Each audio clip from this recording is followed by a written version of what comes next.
He merely said that school would start tomorrow, but you lay in bed and slept for 3 years. In those 3 years, you dreamt of becoming the strongest immortal in the celestial realm, while simultaneously marrying 9 stunningly beautiful saintesses as your wives. Just as you were about to enter the bridal chamber with them, a strong smell of urine suddenly filled your body. When you opened your eyes, you realized you had returned to your original body, which had been in a coma for 3 years. You thought it was all just a dream, but when you absent-mindedly threw out a punch, it ended up instantly killing the #1 martial artist on Blue Star. You sat up abruptly, hitting something unexpectedly soft with your head. Ah! A cry of pain rang out, and when you opened your eyes, you saw someone falling backward. Instinctively, you reached out to catch them, grabbing hold of something large and soft. As your vision cleared, you found yourself staring at an unbelievably beautiful face. Wife, you were stunned. Could you still be dreaming? The face before you looked exactly like the wife from your dream. While you were still dazed, a group of doctors in the room was shocked. The man who had been in a coma for 3 years had finally woken up, and the first thing he did was molest the famous and beautiful Dr. Suruabing. Let go. Her gritted teeth and icy voice instantly snapped you back to reality. This wasn't your wife from the dream. Just as you were about to release your hand, you suddenly noticed something odd. You couldn't help but squeeze again. This chest. Something's not right here. You muttered just before taking a heavy punch and falling back onto the bed. Scoundrel, I'll kill you. Suruabing was livid, nearly losing control. Dr. Su, don't be impulsive. 2 quick-thinking nurses rushed to hold her back. He's a patient, and he just woke up. Yes, Dr. Su, he might not be thinking clearly. He's been unconscious for 3 years, another nurse chimed in, trying to calm her. Inform his family, Suruabing said, trying to control her emotions, before storming out of the room. That chest. There really was something inside. Maybe it was misdiagnosed. You sat up again, looking innocent. Everyone in the room was speechless. A man who had just woken up from a coma, pretending to be a doctor in the hospital, had clearly taken advantage of someone and was still playing innocent. Mr. Lin, you've just woken up. Please rest for a while.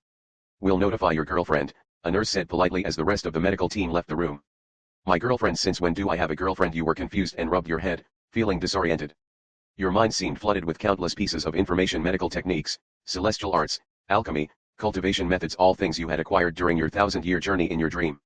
Could it all be real? No, I have to test it. Sitting cross-legged, you closed your eyes and began to activate the heavenly Dao technique, the one you had practiced countless times in your dream. In the next second, a familiar energy began surging toward you from all directions. You were ecstatic. This was spiritual energy. The heavenly Dao technique was real. Although the spiritual energy was thin and nowhere near as rich as it had been in your dream of the celestial realm, it could still be used for cultivation. Time passed quietly, until you heard the sound of high heels rushing into the hospital room. Opening your eyes, you saw a stunning woman standing before you. Lin Bai, you've really woken up.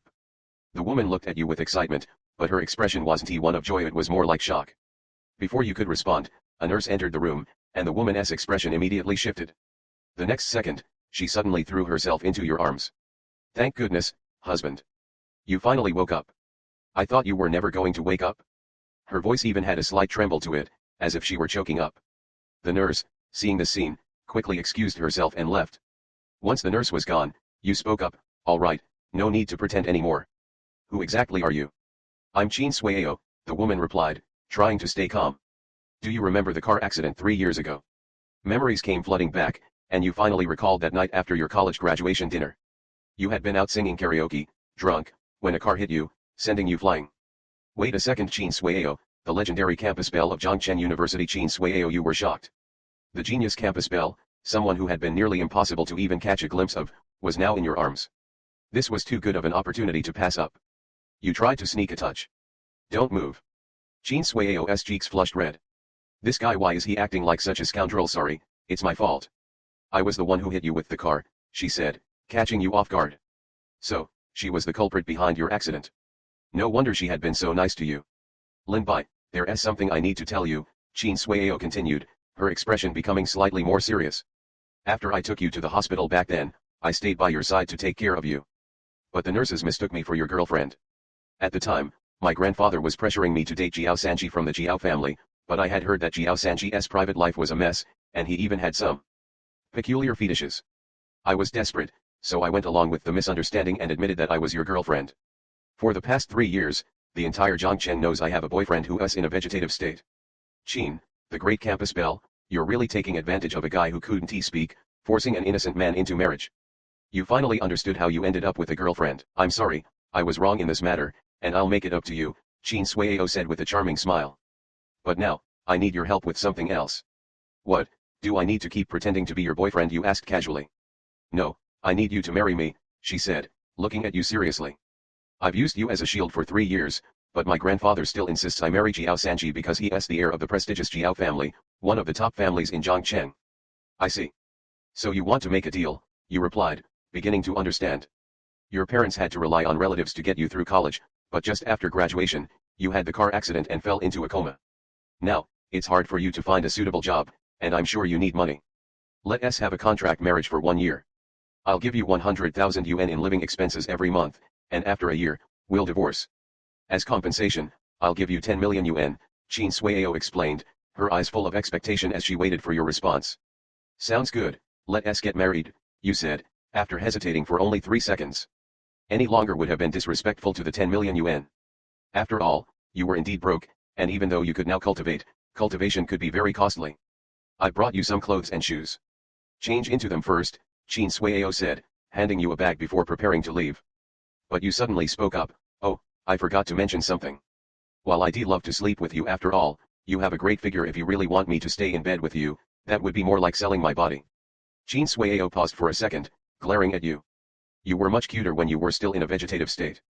With that, she stormed out in frustration.